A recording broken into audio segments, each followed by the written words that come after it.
qu'à cette audience, il y a des parties civiles qui ont été entendues, qui représentent des victimes qui sont décédées. Mais pourquoi personne n'est venu, aucun des héritiers de celui qui est prétendument décédé n'est venu le représenter ici, Monsieur le Président? Pourquoi? Donc, il s'agit là autant d'éléments qui vous permettra de passer outre ces procès-verbaux. Monsieur le Président,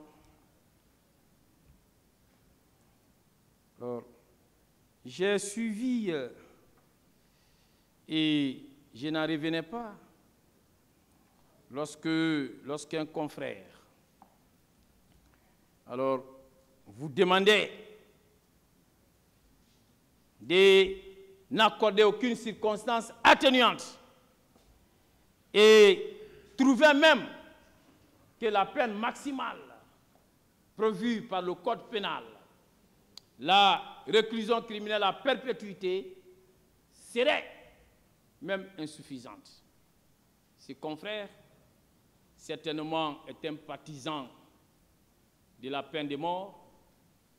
Certainement, ses confrères, en tant que militants de la peine de mort, veut même que vous appliquiez la peine de mort sans aucune base légale. Mais, Monsieur le Président, nous sommes dans le procès pénal. Dans le procès pénal, les rôles sont bien répartis.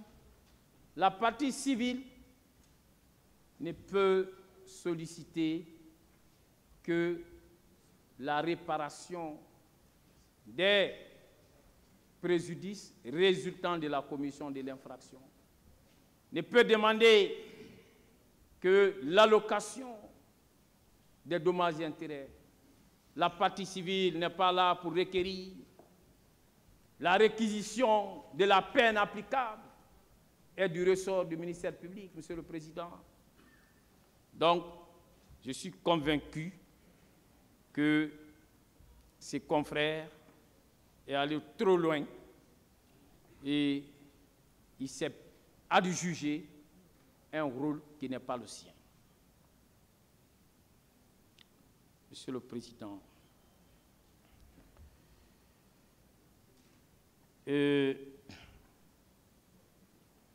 vous comprendrez aussi qu'il y a eu d'autres confrères qui sont intervenus et qui,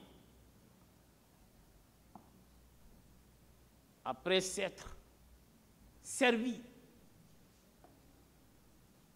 des déclarations de mon commandant, de son déballage, de sa sincérité, Monsieur le Président, il y a des confrères qui sont allés plus loin en disant qu'il s'agit d'une fausse sincérité, qui sont allés plus loin en disant que mon commandant est intelligent, comme si la sincérité, comme si l'intelligence pouvait servir d'épreuve. Monsieur le Président,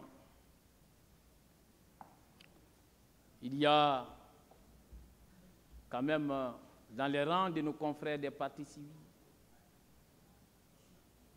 d'autres qui ont reconnu que mon commandant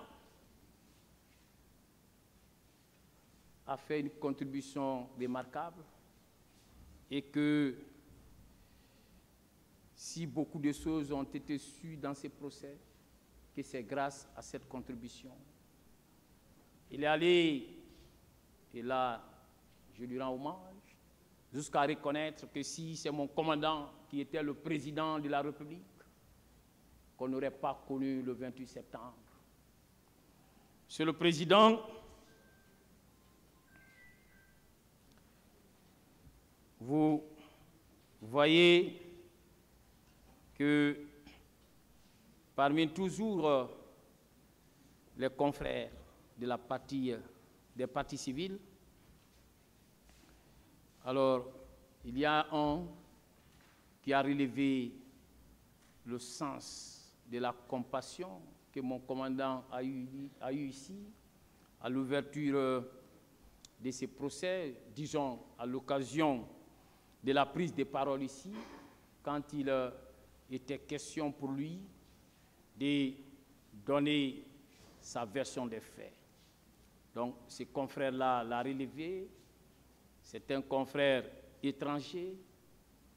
Et, Monsieur le Président, cela même prouve le caractère international de ces procès. Parce que des confrères étrangers ont plaidé ici. Et tout cela en l'honneur de la République de Guinée. Le même confrère étranger a poursuivi en vous demandant de rendre la justice qui honore la justice et les victimes et de condamner les responsables. Monsieur le Président, je suis d'accord avec ses confrères que vous devez rendre justice. La justice, pas qui honore que les victimes, mais la justice qui honore toutes les parties à ces procès, parce que vous êtes là pour toutes les parties et non pour une partie des parties à ces procès. Monsieur le Président, comme vous le voyez, on s'attaque, et à tort, à l'intelligence de mon commandant, comme si l'intelligence pouvait être un problème. Monsieur le Président, n'est-ce pas, c'est l'intelligence qui nous diffère des animaux.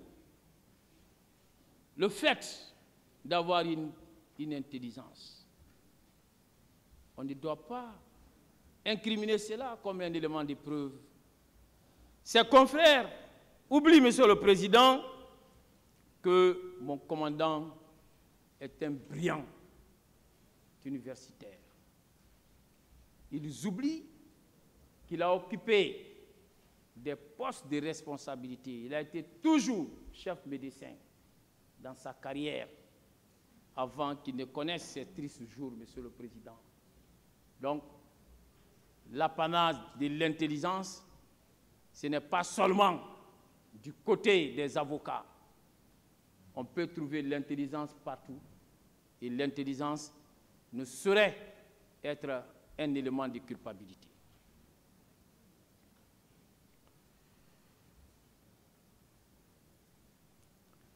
Vous voyez les difficultés qui sont celles de nos confrères, des difficultés qui les amènent à s'intéresser à des petits détails, des détails qui n'ont rien à voir avec l'existence des faits, qui n'ont rien à voir, Monsieur le Président, avec l'imputabilité des faits, dont la charge de la preuve leur incombe. Comprenez ces difficultés et c'est bien cela. Et vous avez compris qu'on est même allé d'imagination en imagination, de supposition en supposition et d'induction en induction. Monsieur le Président, on est allé jusqu'à imaginer même une battue prétendument organisée, comme si on était à la chasse. Voyez-vous qu'il y avait eu tellement d'imagination qu'on s'est retrouvé dans des véritables contes dignes des fables de La Fontaine, Monsieur le Président. Est-ce que vous, en tant que magistrat criminel, allez-vous accepter sur la base des contes d'entrer en condamnation, des faits imaginaires, des faits dont la preuve n'a pas été administrée? J'ai dit non, vous ne le ferez pas. Il y a un autre confrère qui nous a pris ici 2 heures de temps. 2 heures de temps, Monsieur le Président, en train de nous lire rien que des procès-verbaux des victimes. Comme si ces procès-verbaux se suffisaient comme preuve. Monsieur le Président, or, ce confrère sait très bien qu'il a la charge de la preuve des déclarations contenues dans ces procès-verbaux dont il nous a donné lecture ici de façon fastidieuse.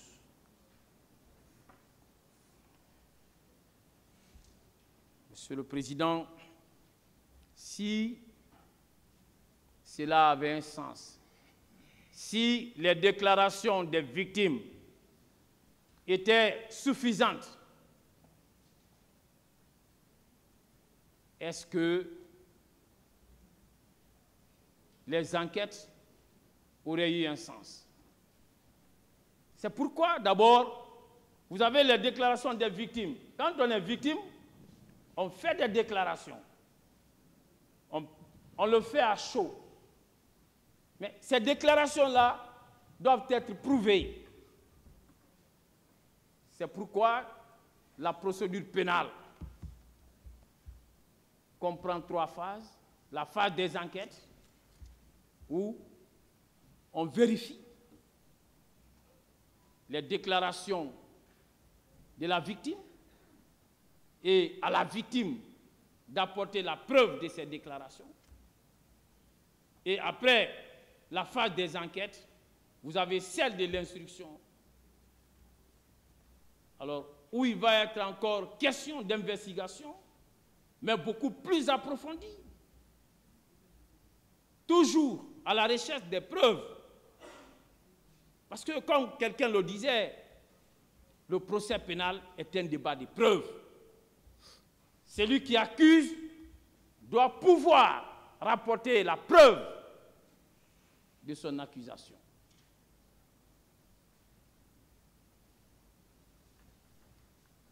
Et ensuite vient la dernière phase, c'est la phase de l'instruction définitive qui se mène devant vous ici. Et à cette phase, il va être question de discuter des preuves qui ont été rapportées par les poursuivants, le ministère public, le poursuivant principal, la partie civile, Monsieur le Président, qui poursuit aussi, mais à titre accessoire, afin d'obtenir la réparation des préjudices résultant de l'infraction. Donc, c'est ce débat de preuves qui se poursuit ici, en application de l'article 497, qui prévoit que les éléments de preuve doivent être discutés, apportés ici et discutés contradictoirement. Mais on ne doit pas se contenter de revenir devant vous ici sur les déclarations qui ont été faites et qui ne sont étayées d'aucune preuve, Monsieur le Président. Donc, qu'il vous plaise de relever que cette démarche n'est pas du tout compatible avec le procès pénal qui est un débat de preuves.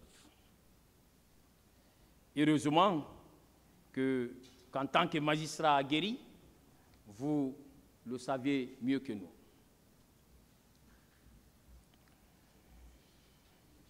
Monsieur le Président,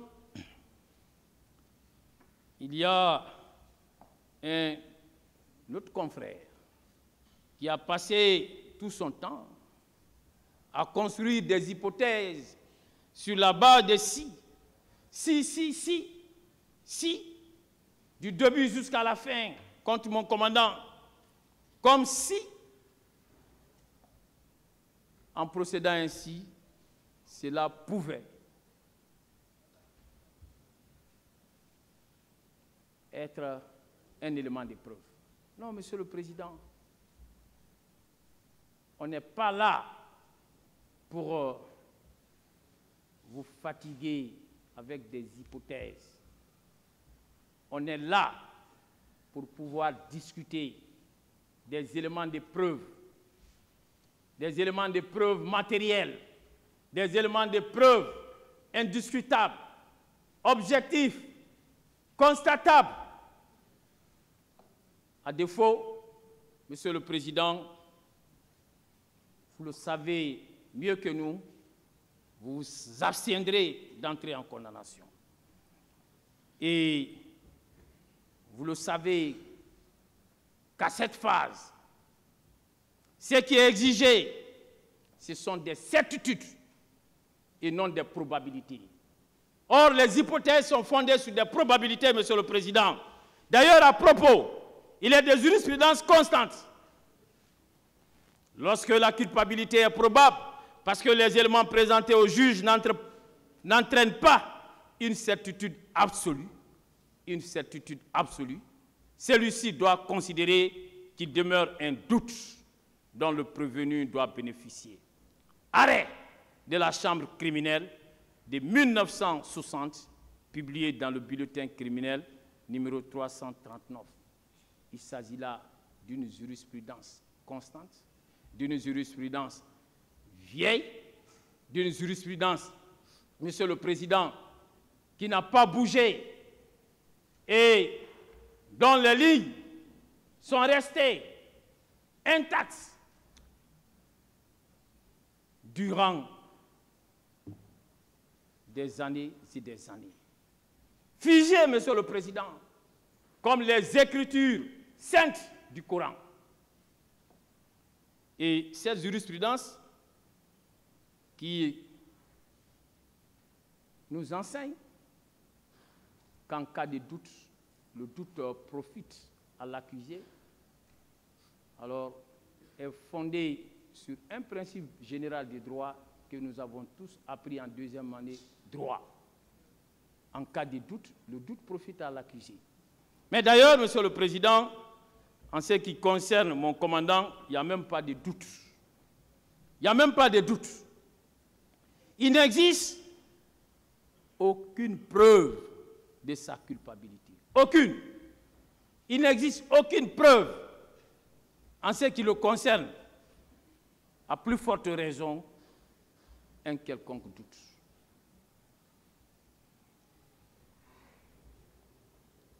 Monsieur le Président, il est évident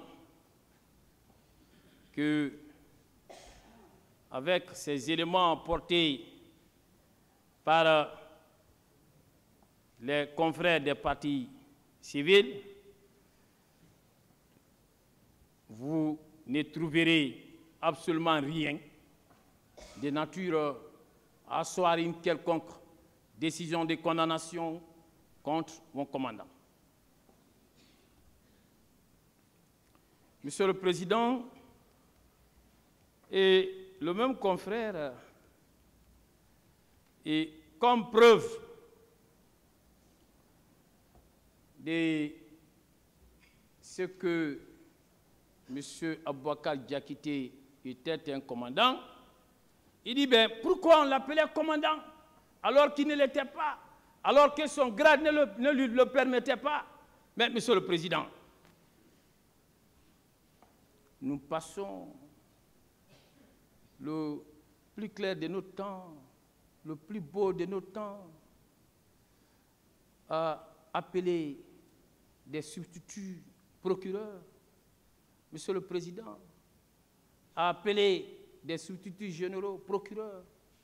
Mais est-ce pour autant, cela veut dire que ceux-ci sont des procureurs? Et nous le faisons en dehors de tout acte de nomination en cette qualité. Mais, Monsieur le Président, et cela n'est ni plus ni moins que l'expression d'une marque de courtoisie. C'est l'expression d'une marque de courtoisie. Tout cela prouve à suffisance l'embarras qui est celui des confrères des partis civils, qui manquent de preuves, qui, en désespoir de cause, font feu de tout bois, en s'accrochant à des détails aussi inutiles qu'ennuyeux, Monsieur le Président, et qui ne seraient servis de preuves. Alors, Monsieur le Président, on dit au commandant qu'il est sincère, mais que sa sincérité serait fausse. On dit que le commandant, alors, n'est pas allé au bout de sa sincérité. On lui dit qu'il se serait abstenu de dire certaines choses. Mais, Monsieur le Président, en parlant ainsi, est-ce que ses confrères ne nous donnent pas l'impression qu'on peut lire dans la pensée de mon commandant pour savoir ce qu'il n'a pas dit? Est-ce que cela est possible? Est-ce que faut-il sonder les cœurs et les reins pour pouvoir administrer une preuve qui n'existe pas? Monsieur le Président, en parlant ainsi, ses confrères donnent l'impression que nous sommes dans un procès d'intention. Non, nous ne sommes pas dans un procès d'intention. Nous sommes dans le procès pénal, où des preuves précises, où des preuves irréfutables doivent être rapportées. Monsieur le Président, je crois que cette démarche ne peut pas prospérer. Cette démarche ne peut pas prospérer. Vous comprendrez qu'il y a eu tellement de gymnastique intellectuelle et pour pouvoir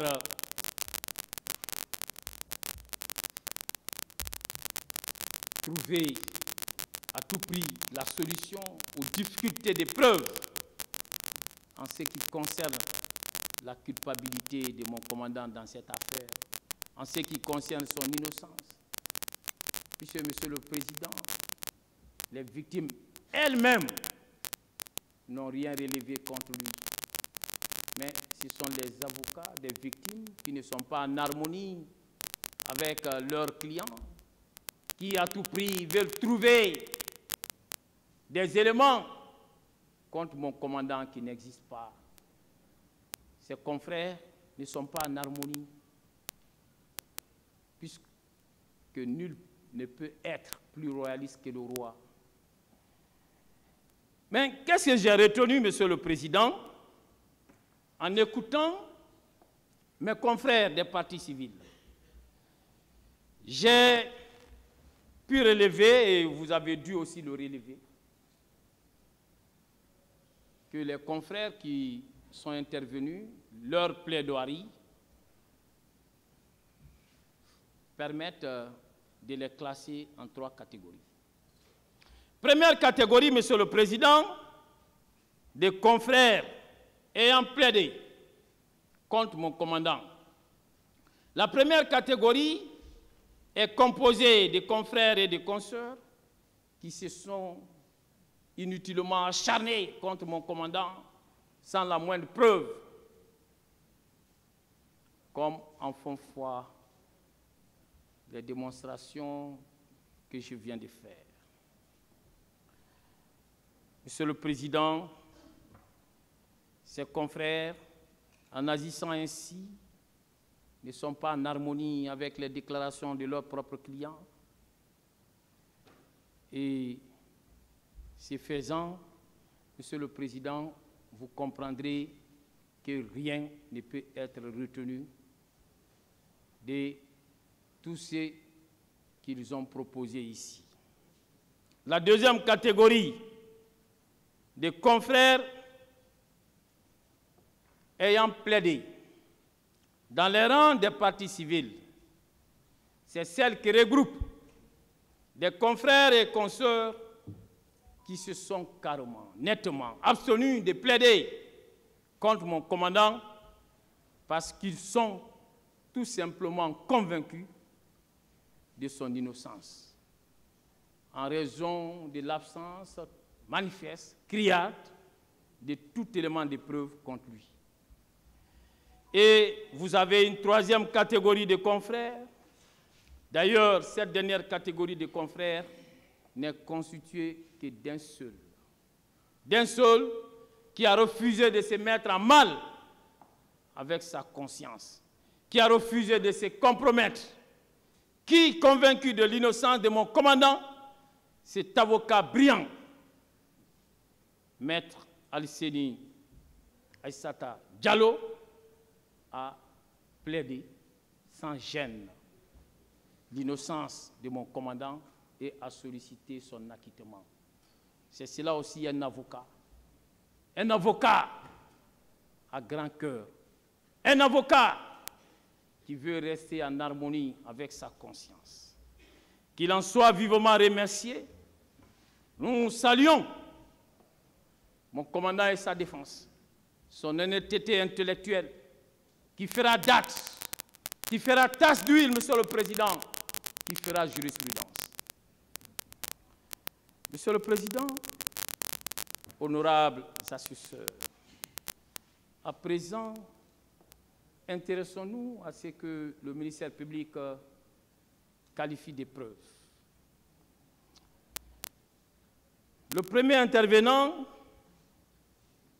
au sein du ministère public, Monsieur le Président, alors, a passé tout son temps à prendre des déclarations des accusés et à se servir de celles des victimes pour réfuter les déclarations des accusés. Non, Monsieur le Président, ça ne marche pas comme ça. Puisqu'il est clair que les déclarations des victimes ne sont pas des éléments de preuve. Il est clair que le ministère public,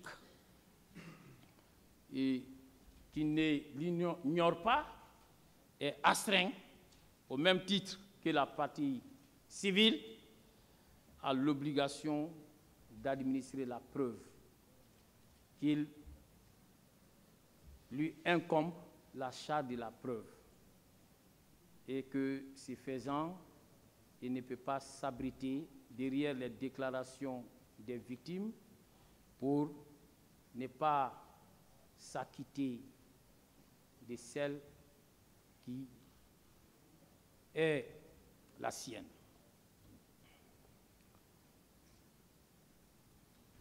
Monsieur le Président, le même représentant du ministère public, comme preuve,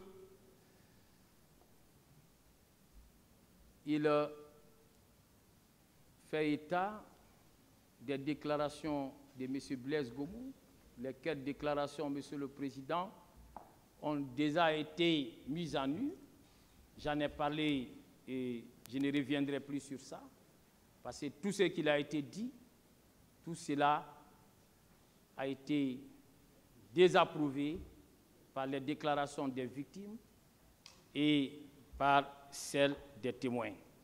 Donc, j'ai eu l'impression que le représentant du ministère public n'a pas suivi le débat par rapport à cette question. Il a même parlé d'une dame que je vais appeler HC, parce que cette dame-là, Monsieur le Président, elle a été entendue à huis clos pour le respect de sa dignité. Elle a été entendue 2 fois. C'est vrai, et cette dame, Monsieur le Président, et en ce qui la concerne, elle a été entendue à 2 reprises.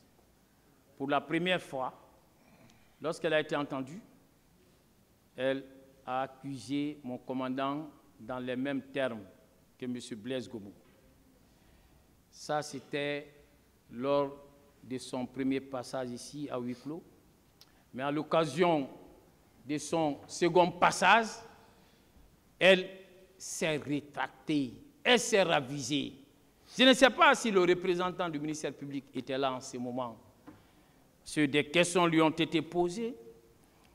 À cette phase, elle a dit clairement qu'elle a vu Toumba avec des éléments qui tiraient, et puisque Toumba était à côté de ces éléments, elle en a déduit que Toumba était avec eux.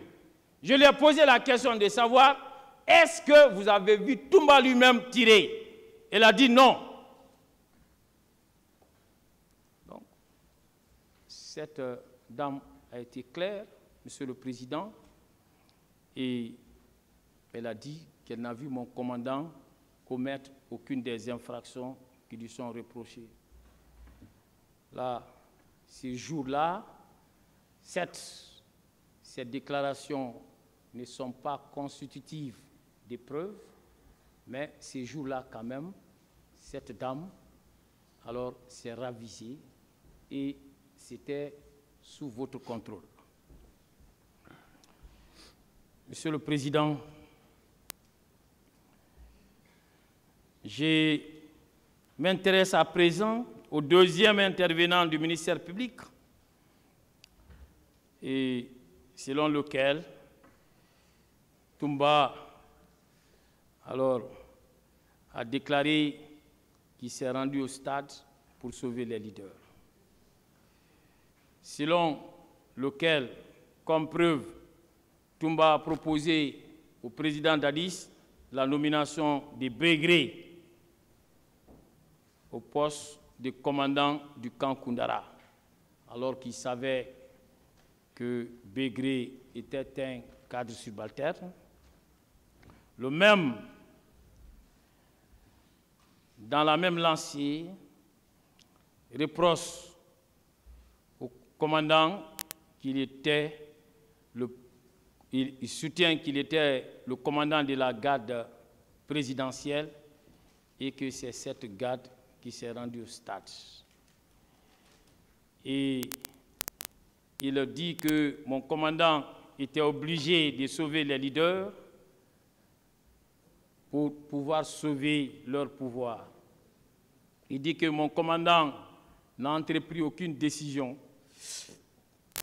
et il fait état de la preuve et de la prétendue preuve et de la qualité de commandant du régiment, du document dont j'ai largement parlé ici hier, Monsieur le Président, et il se fonde sur le procès verbal d'interrogatoire de M. Cissé Raphaël.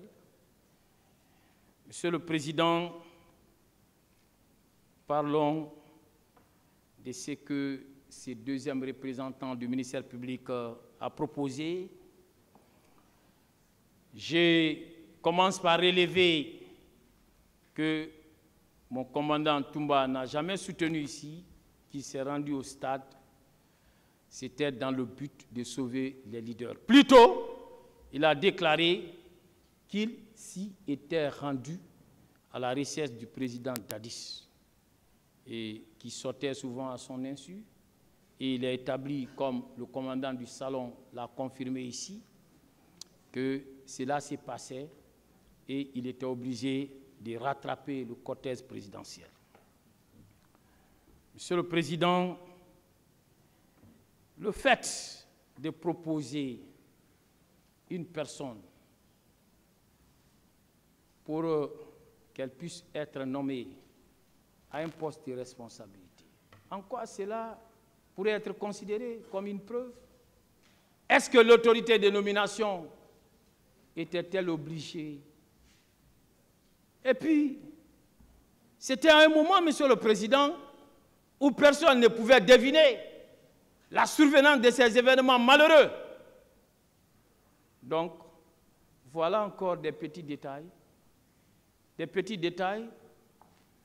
que le ministère public invoque comme preuve, mais très malheureusement, ces petits détails ne peuvent retenir votre attention. Par rapport à la question des commandants de la garde présidentielle, et hier j'en ai parlé suffisamment, Monsieur le Président Dadis lui-même a dit ici, il a précisé qu'il n'a jamais nommé des commandants pour occuper la garde présidentielle. Il a été très clair. Alors, comment peut-on, dans ces conditions, insister sur l'existence du commandant d'une structure qui n'a jamais existé, selon le président lui-même? Ah, Monsieur le Président, quand on est en difficulté de preuves, on pense, et à tort, que tout est permis. Non, Monsieur le Président, Monsieur le procureur, tout n'est pas permis. Pourquoi vous vous infligez autant de souffrances plutôt que de requérir tout simplement l'acquittement de mon commandant contre lequel vous ne disposez d'aucune preuve de culpabilité? Ça aurait été plus facile pour vous. Contrairement aux allégations de ces représentants du ministère public, M. Diakité, hier, j'en ai parlé, n'avait aucun intérêt à protéger ses pouvoirs, qu'il avait déjà discriminés, qu'il avait déjà rejetés, qu'il avait déjà ségrégés, qu'il cherchait à l'éliminer à tout prix, qu'il le trouvait encombrant. Quel intérêt avait-il à protéger un tel pouvoir? Aucun. Monsieur le Président, pour ce qui est de l'acte produit par le président Dadis et sa défense, j'en ai déjà suffisamment parlé. Je ne reviendrai plus sur ça pour ne pas abuser de votre temps inutilement. Et les déclarations contenues dans le procès verbal d'interrogatoire de M. Cissé Raphaël. Monsieur le Président, M. Cissé Raphaël, il a parlé ici, il n'a pas reconnu cette déclaration. Et il s'agit des déclarations qu'il avait faites en dehors de toute assistance d'avocat. Et lui-même, il n'a pas reconnu ce que le ministère public lui reproche. Ça a été fait sans qu'il n'ait bénéficié de l'assistance d'un interprète. Or, l'article 1257 de notre Code de procédure pénale exige que toute personne privée de sa liberté, qui doit être entendue, doit l'être dans une langue qu'elle comprend. Et un document, d'ailleurs, à cet effet, doit lui être remis. Monsieur le Président, Monsieur Cissé Raphaël a été très clair ici. Je crois que le ministère public fait aussi feu de tout bois, comme les confrères des partis civils. Je termine avec le dernier intervenant du ministère public, Monsieur le Président, qui a déclaré que M. Aboubakar Diakité Ditumba, par ses fonctions, qu'il avait toujours des hommes sous sa garde. Monsieur le Président, et Toumba n'était qu'un simple chef de service. Toumba n'était qu'un aide de camp. Toumba n'avait sous sa responsabilité que les éléments du salon et au moment où il était dans ses fonctions d'aide de camp pour assurer la protection du président. Ce n'était pas lui qui planifiait non plus ces éléments. Que cela soit clair. Et mieux, en ce qui concerne les événements du 28 septembre, puisque ce sont ces événements qui nous réunissent ici, est-ce que le ministère public est à même, et nous le mettons au défi, d'en administrer la preuve que mon commandant s'est rendu au stade avec une troupe, que mon commandant commandait une troupe. Il n'y a aucune preuve, Monsieur le Président. En tout cas, hier, à travers la lecture des déclarations des victimes, à travers la lecture des dépositions des témoins, il n'y a aucune preuve. Je voudrais que le ministère public soit à même de confondre mon commandant à travers la production d'un élément attestant qu'effectivement, il s'est rendu au stade avec une troupe qui était sous son contrôle. À défaut, Monsieur le Président, je suis convaincu que vous ne suivrez pas le ministère public. Et on vous dit que les tirs ont commencé lorsque mon commandant aurait fait son apparition. Mais, Monsieur le Président, ces moyens invoqués par le ministère public contre mon commandant est contraire aux déclarations de M. Baouri, qui est intervenu ici, est contraire aux déclarations du général Bafoué, Monsieur le Président. Ces déclarations faites par ces derniers apportent un démenti cinglant à ces accusations infondées du ministère public. Et on va plus loin. Toujours le dernier intervenant parmi les représentants du ministère public. On va plus loin. On reproche au commandant, on lui fait grief et de n'avoir pas empêché les exactions en cours ou en limiter les effets. Mais, Monsieur le Président, je vous ai donné lecture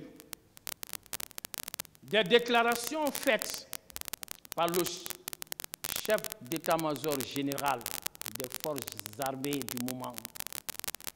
Il a clairement dit que l'armée ne disposait pas des moyens pour pouvoir mettre au respect la population. L'armée, l'ensemble des forces armées, c'est un individu, un particulier,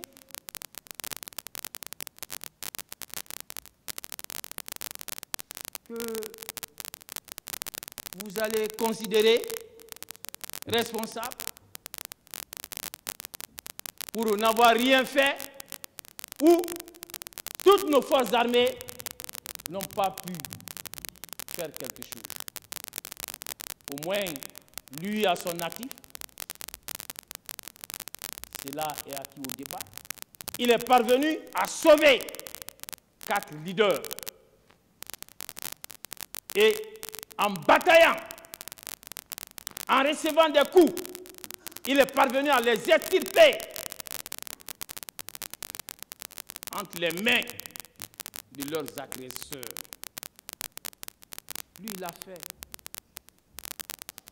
Vous savez, on ne peut pas demander quand même l'impossible. En droit, nous apprenons tous qu'à l'impossible, nul n'est tenu. On ne peut pas exiger de lui l'impossible. Non, Monsieur le Président. Le ministère public, nous comprenons ces difficultés, mais ainsi c'est le cas, puisque vous n'êtes pas tenu que de requérir la condamnation, vous pouvez aussi requérir l'acquittement.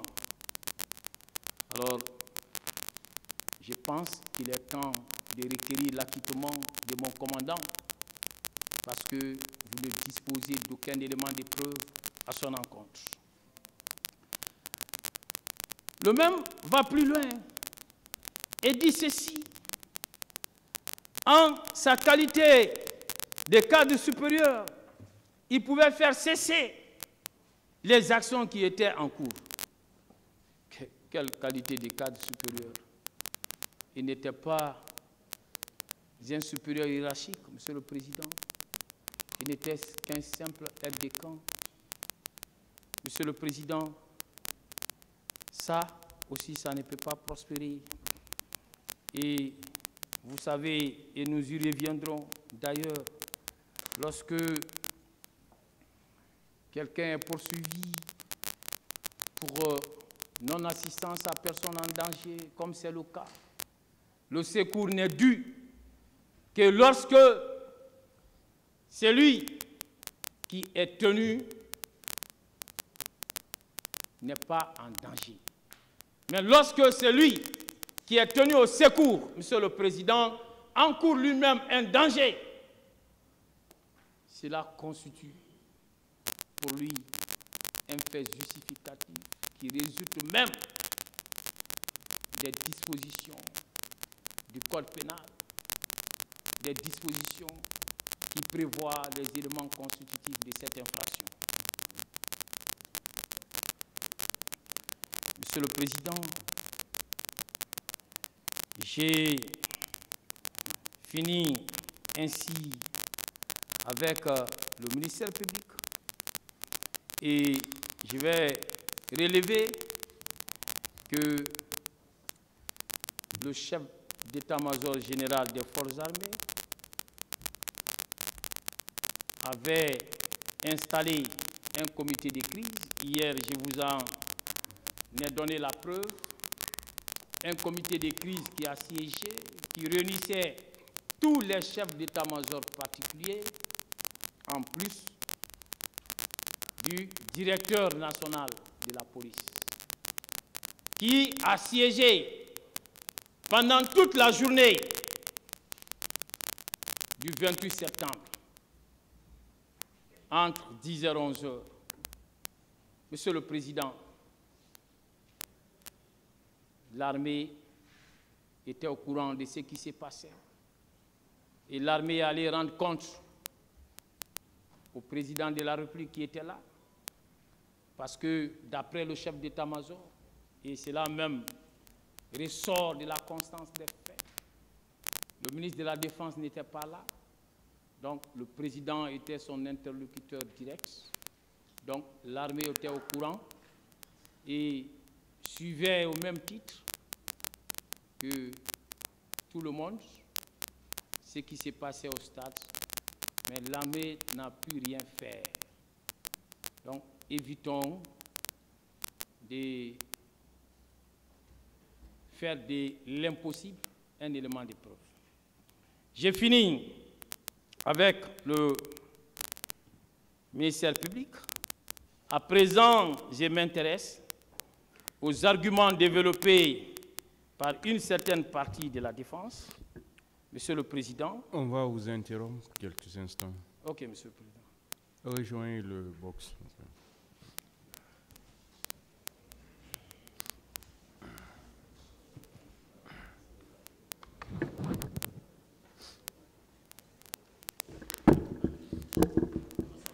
L'audience est suspendue pour 10 minutes.